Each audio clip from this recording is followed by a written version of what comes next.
The title is based on Homer's The Odyssey. On their way home from the Trojan War, Odysseus and his crew are blown onto the shore of the island of the Lotus Eaters. There, the crew partake of the lotus flower that everyone eats and become so intoxicated that they forget about ever returning home.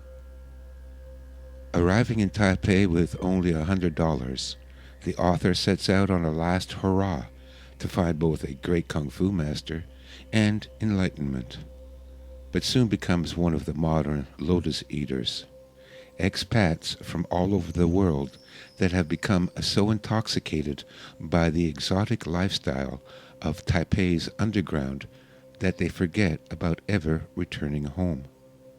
What begins as a quest for meaning descends into hedonism and ends in a classic Greek tragedy of madness, murder, and suicide.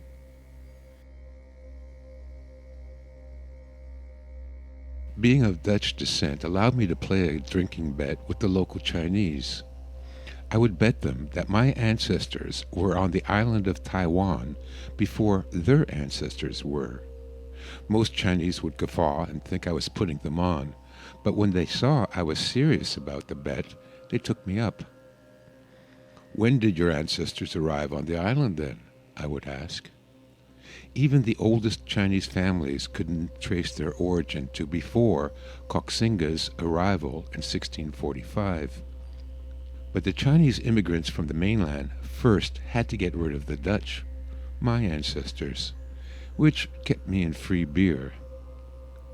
I could win this bet with anyone but one of the Shandiren. But of course I would never bet with one anyway. The Shandiren are the Aborigines of Taiwan, having inhabited the island since the early Indochina Bronze Age. They are, once accustomed to the Oriental facial characteristics, a quite distinct and recognizable racial type. They are small-boned, well-proportioned, and if exposed to the sun, their skin becomes the shade of smooth bronze. A 30-year-old woman would have the size and shape of a 13-year-old Caucasian girl. Their facial features range from Polynesian through Malayan to Chinese.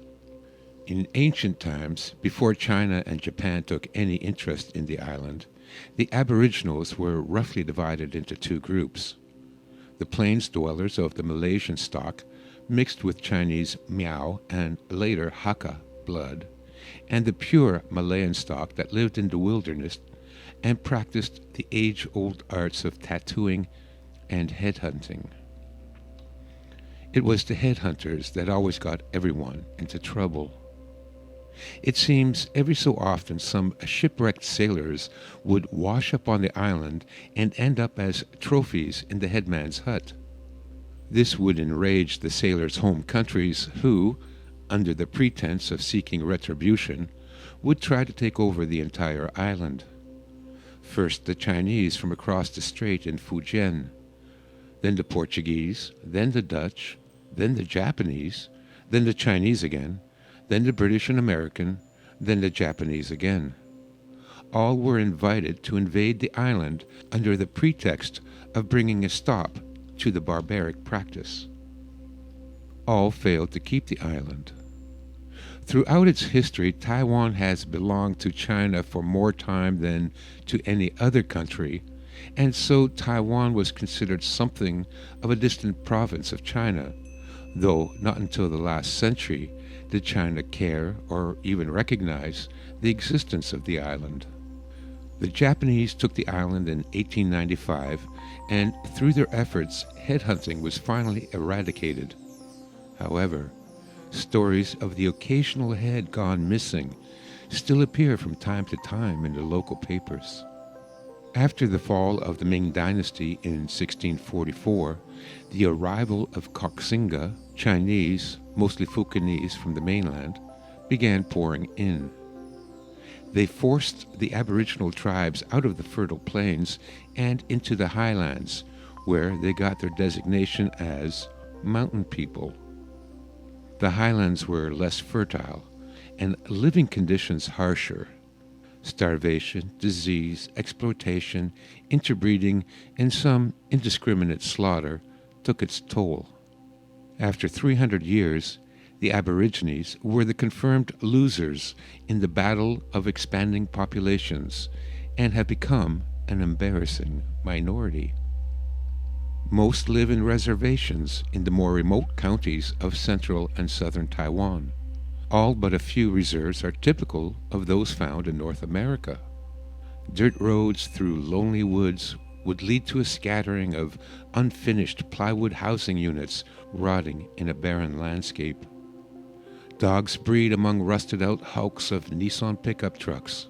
Oil barrels sit next to shacks to collect rainwater for washing.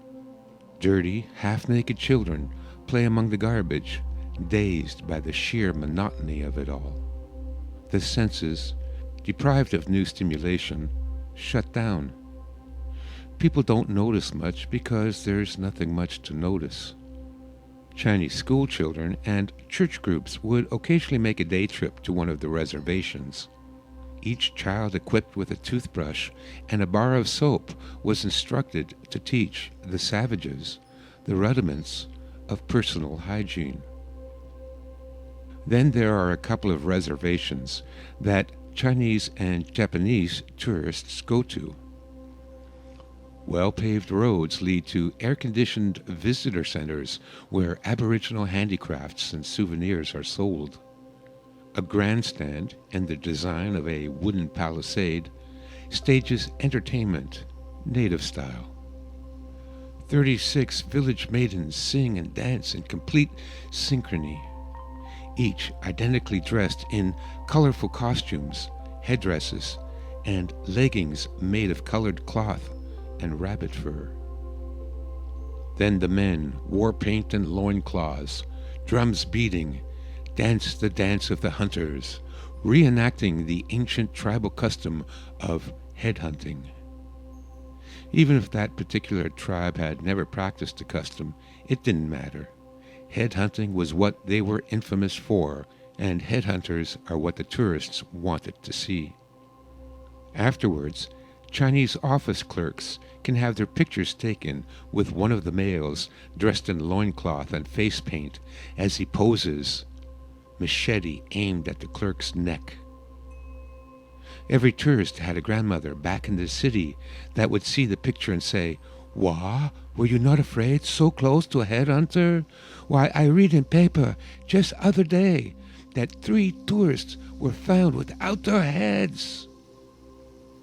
Looking down from their dark, misty mountains, the city lights in the distant horizon beckoned the mountain people as moths to a flame. In increasing numbers, they were drawn down into the cities where many were ground up like a rat in a lawnmower, their bones thrown back up into the mountains to be buried in the village plot. Mountain folk were second-class citizens, and there were few openings for them in management. Mostly, they sold their bodies. The unattractive men and women found work as robots in factories and assembly lines. However, many of the Aboriginal women were extraordinarily beautiful, and thus prized as prostitutes and little wives. One never saw a pretty girl on the reservation or the factory floor. Others, those that didn't fit into either the roles of beast of burden or sex kitten, chose to drink away the recognition of their futile existence. And who could blame them? Mark and I were at the Uptown Club, situated on Zhongshan Beilu, the main drag. It was around 4 a.m.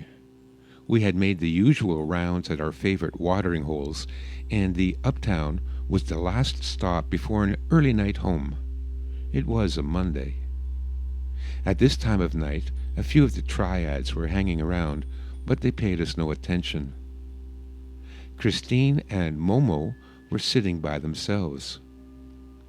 Richard had warned me to stay away from what he called the midget bitches, since they were the daughters of mountain women and unknown Chinese fathers, making them Ibanren, half-breeds, despised by both races.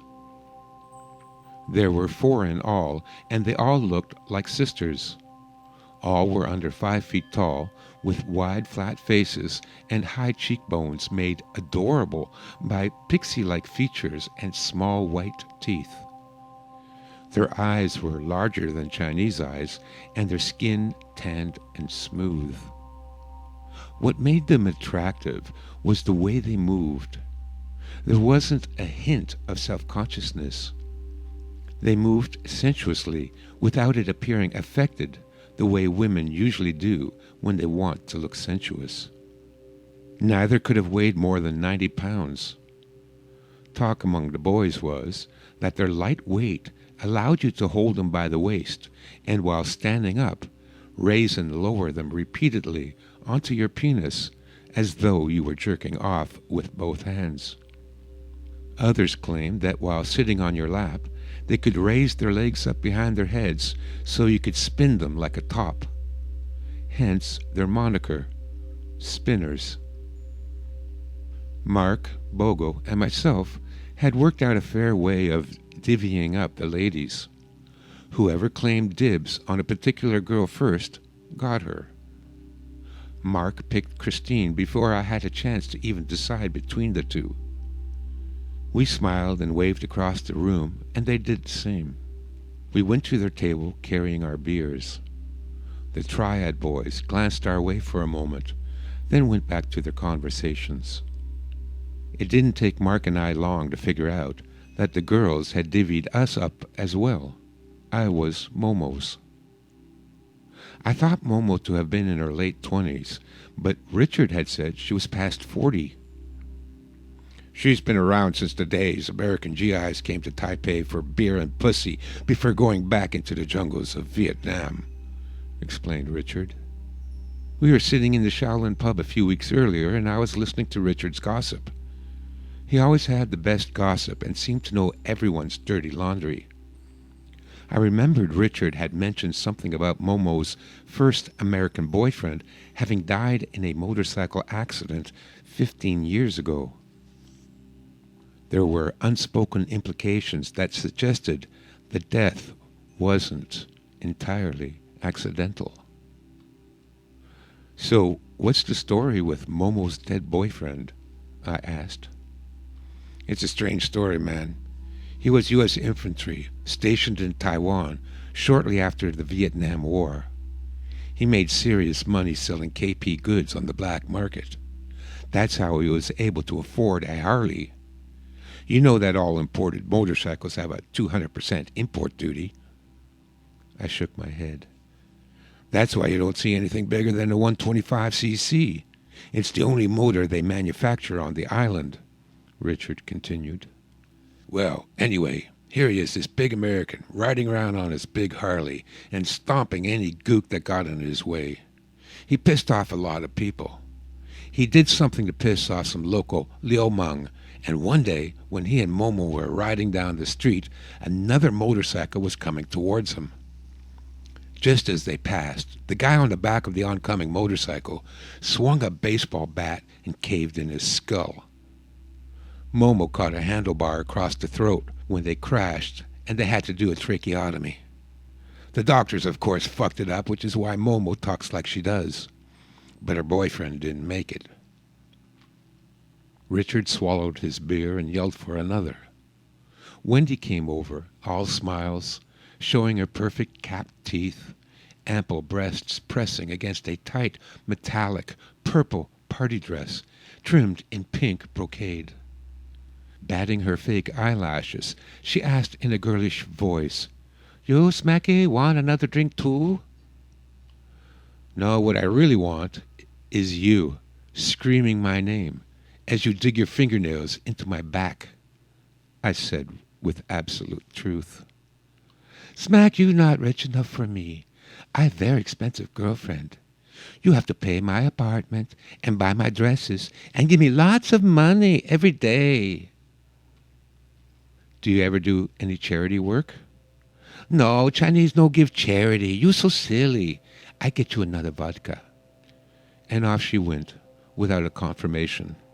I had switched my drink from whiskey to vodka after I'd started teaching Angel. Richard nudged me, and I followed his stare over to a young Chinese woman no older than 20. Cute, perky, bubbly. Who's she? I asked, knowing it was just the latest in Richard's endless list of conquests. That's Candy. She just started working here, Richard said while trying to hold back a smug smile. Fresh meat, huh? It was an unspoken gentleman's agreement to not mention Richard's wife, Charlie, when he was chasing Skirt. Richard motioned her over, working his routine. Richard had his way with women, too. He was a bad influence and let all the girls know it. Since most women are irresistibly attracted to the wrong type of man, Richard used his reputation to good advantage. Richard was tall and lean and quite handsome, with masculine features and curly chestnut brown hair, and this drew them even more. His method was to make overt advances on the new girls and then wait a few days until the other women had warned the potential target off. Of course, the more the other girls warned the newcomer off such a notorious womanizer, the more intrigued they became. They all thought they would be the one to change him into a decent, or at least a monogamous, man. After a couple of days, they couldn't wait to get foolishly involved with Richard and become the center of the other girls' concern. As Richard chatted up Candy, I noticed her body language. She was leaning forward, rocking back and forth from toes to heels, eyes gleaming. It was obvious Richard had her entranced. After Candy excused herself to go serve some customers, Richard returned to the conversation. "Where were we?" he said. "Momo's accident." "So why are you so interested in Momo? You're not planning on fucking her, are you?" I made an expression of thoughtfulness. "Stay away from those bitches. They're trouble," said Richard with faux concern. "Yes, Mommy." Momo's most memorable quality was her voice. It was low and gruff and required a lot of air to make it work. When I first heard her speak, I thought she was imitating a pirate's "Arr, me matey." It was a full 10 minutes before I realized she wasn't putting me on, and that harsh barking sound coming from that petite little body was truly her own. "So, are you ladies on your own tonight?"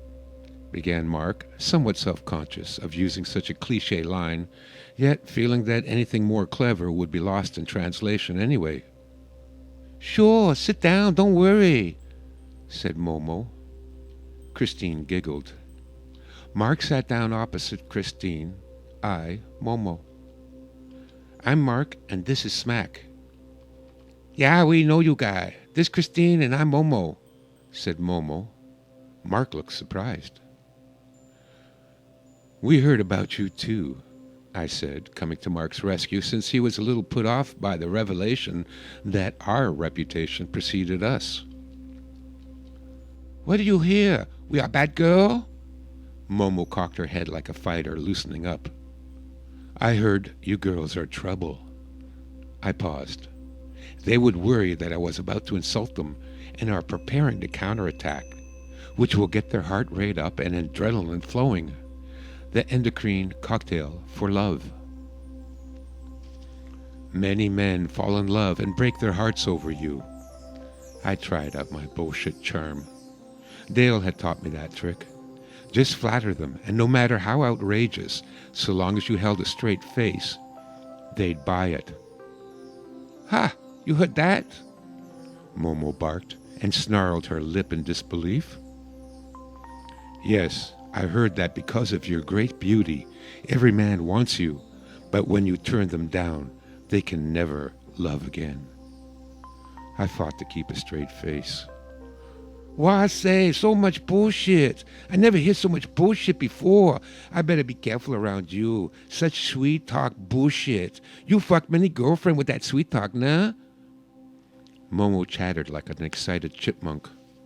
Yes, it's true. I fuck many girls with sweet talk. Only one difference. I paused.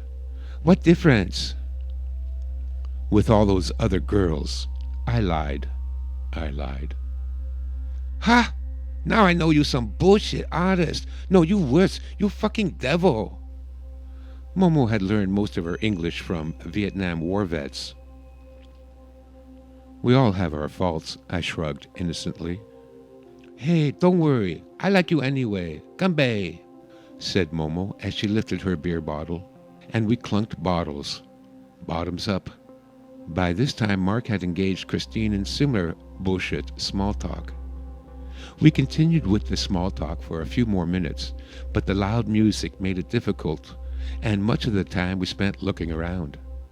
I would look around the room, and whenever I looked at Momo, I would catch her looking at me. She would give me a big grin, then, embarrassed, she would nod her head, lift her beer, and say, Shui. Cheers. I ended up driving Momo home on the back of my motorcycle, since she lived in the same suburb as I did. There was a strange feeling in the air as we drove back. It was cool, and the fog had descended from the mountains, as it does every morning around that time. Once out of the city, the streets were dark and deserted, and the fog enveloped us, swirling and spinning off in small eddies as the bike cut its way through. The scenery passed by in a blur of blue and gray watercolored images. There was a slate smell in the air that warned of approaching rain. We pulled up to a nondescript two-story strip mall built in the 1950s. The first floor was covered over with rolled-down corrugated steel doors. Above the deserted and silent stores were the apartments. Through a narrow door between two steel-clad storefronts, Momo and I made our way up the stairs. The apartment was dark, and Momo put a finger to her lips as we tiptoed through the hall to her room. I followed her through the door and shut it behind me. Momo went around the room turning on lights. First, the ceiling light, which only had a red light bulb. Then a red lava lamp on her dresser. Then a black light that hung over two black light posters. One a Peter Max illustration from the Yellow Submarine movie. The other, the 12 sexual positions of the zodiac. I noted that the position for my sign was a kneeling version of a 69. Finally, the soft yellow light from her nightstand brought some semblance of reality to the scene. I sat on the bed.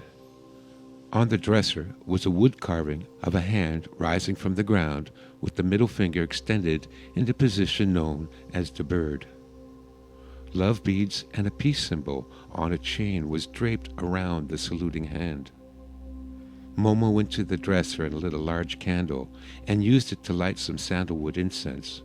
She then put a cassette into her mini player and removed some objects from an ebony jewelry box. She sat back down. The Doors were playing Riders on the Storm, and on cue it began to rain outside. Momo rolled a huge joint out of cigarette papers that were printed to resemble U.S. $100 bills. She retrieved a silver Zippo lighter from the night table and lit the joint. Taking a couple of quick puffs, Momo inserted the lit end of the joint into her mouth, sealed her lips around it, and beckoned me to come close. Shotgun. She grabbed my face with both hands and pulled me close to her mouth. I inhaled a monstrous stream of smoke that continued to pour out of Momo's mouth even after I had pulled away. Momo's room was a time capsule. It was the strangest dichotomy I had ever experienced. This little bedroom above a Chinese grocery store in a suburb of Taipei was Haight-Ashbury circa 1969. Momo was a 40-something, Harley-riding Chinese hippie chick with black lights and Jimi Hendrix posters on her walls. On the night table, under the lamp, was a photo in a golden frame. The old flame, no doubt. I reached over and picked up the photo. So, this was your old man, eh? Yeah, he crazy asshole just like you. But he was more than just a crazy asshole like me. He was me. Or he would be if he were still alive and 10 years younger. The man in the picture could have been my twin brother. Same dirty blonde hair and blue eyes, same drooping mustache, same 6'1", 200-pound frame. In the photo, he was sitting proudly on his gleaming red Harley Sportster, with a much younger and happier-looking Momo perched on the back, wearing Daisy Dukes, white go-go boots, and a red sequined halter top. I thought how strange it is that certain patterns and dramas repeat themselves. There were a million stories in the big city, but that number is finite. Eventually, they all have to be retold again and again. I had come close to killing myself on my motorcycle, too. I knew what he was, all right. Maybe we should die young. Much more romantic, and you wouldn't have to deal with all that nasty business of growing old. I found it painful to look at the photo. All those dreams, the plans for the future, happy ever after, now all gone, never to return. Had he lived, they would have grown apart and probably learned to hate each other naturally like everyone else. Yet to have died at the height of a romance immortalizes you for eternity. No living man could ever fill those shoes the same way again. I put down the picture frame with its haunting image of another time, another world. Now I knew why Momo looked at me with those misty eyes. I was her boyfriend, come back from the dead. Momo looked at me and smiled. She knew what I had seen. She could see how it unnerved me, how I could feel her loss. We finished the joint and the wine while making small talk. For a moment I had seen behind her mask, but the vulnerability it exposed was too painful. The small talk was aimed at shoring up the walls. Shortly afterwards, and without further confirmation of our shared understanding, I said good night.